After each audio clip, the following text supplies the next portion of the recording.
एक नगर में भगवान शिव का एक भव्य मंदिर था, जहां हर वर्ष दूर दूर से भक्तजन शिवजी के दर्शन के लिए आते रहते थे। श्रावण का महीना था। दूर दूर से कांवड़िए कांवड़ लेकर भगवान शिव को जलाभिषेक करने आए हुए थे। मंदिर का परिसर भक्तों की भीड़ से भरा हुआ था। तभी अचानक आकाश में बिजलियां हुई और सोने का एक थाल उतरा। उसी के साथ एक भविष्यवाणी हुई कि जो कोई भगवान शंकर का सच्चा भक्त और प्रेमी होगा उसी को ये थाल मिलेगा। मंदिर के परिसर में उपस्थित सभी लोगों ने ये भविष्यवाणी सुनी। धीरे धीरे सभी इकट्ठे हो गए।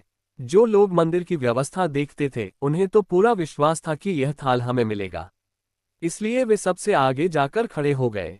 सबसे पहले एक पंडित जी आए और बोले, देखिए, मैं प्रतिदिन महादेव का अभिषेक करता हूँ, अतः मैं ही भोलेनाथ का सबसे निकटवर्ती प्रेमी और भक्त हूँ, इसलिए थाल मुझे मिलना चाहिए। इतना कहकर पंडित जी ने थाल उठाया।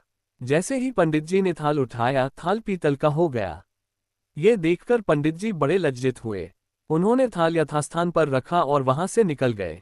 इसी प्रकार वहां उपस्थित सभी पंडितों ने खुद को आजमाया, लेकिन शायद उनमें से कोई भी सच्चा भक्त नहीं था। उन्हें भी थाल यथास्थान पर रखकर चले जाना पड़ा। इसके बाद उस नगर के राजा का आगमन हुआ। राजा साहब आगे आए और बोले, मैंने महादेव के मंदिर में बड़ी भारी दान दक्षिणा दी है, इसलिए ये थाल मुझे मिलना चाहिए। इतना कहकर राजा साहब आगे बढ़े और थाल उठाया। जैसे ही राजा ने थाल उठाया, थाल तांबे का हो गया। ये देखकर महाराज भी लज्जित हुए और थाल यथास्थान रखकर एक तरफ खड़े हो गए। इसके बाद इसी तरह एक से बढ़कर एक दानी, महात्मा और भक्त पधारे और थाल उठाया, लेकिन किसी के हाथ में कुछ और किसी के हाथ में कुछ हो गया, लेकिन सोने का नहीं रहा। तब लोगों को पता चला कि हम में से कोई भी महादेव का सच्चा भक्त नहीं है। उसी समय एक किसान का आगमन हुआ। वो बेचारा महीनों बाद आज चातुर्मास के सोमवार के शुभ अवसर पर शिवजी के दर्शन करने आया था।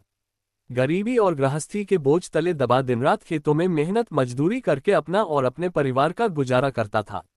अभी रास्ते में आ ही रहा था कि कोई भिखारी मिल गया और कुछ खाने को मांगने लगा।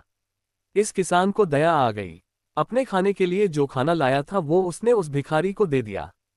थाल के बारे में इसने भी सुना था, लेकिन इसने उस ओर कोई ध्यान ही नहीं दिया। सीधा मंदिर में गया और महादेव का पूजन करके बाहर आ गया।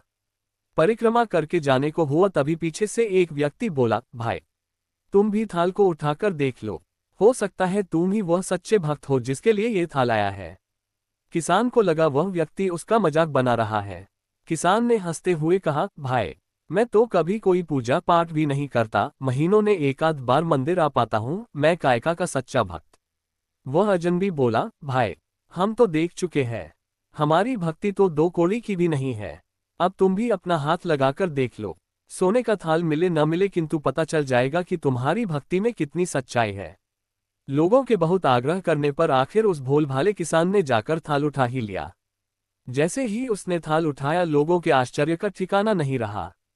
सोने का थाल रोशनी से चमचमाने लगा। ये देख सब लोगों में खुशियों की लहर दौड़ गई।